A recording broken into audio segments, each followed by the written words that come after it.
2 కేజీల బియ్యం పిండి నానబెట్టి 3 గంటలు నానబెట్టి పొడి కొట్టించుకొని ఇందులో కిలోకి 1/2 కిలో నువ్వులు, 1/2 కిలో పోసిన,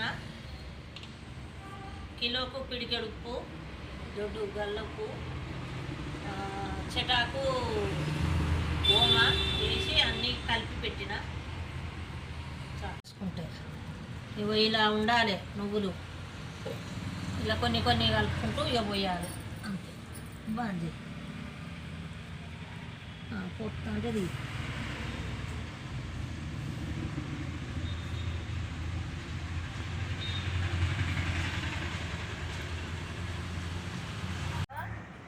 మనరాలు ఎంత మంచిగా పోస్తుంది.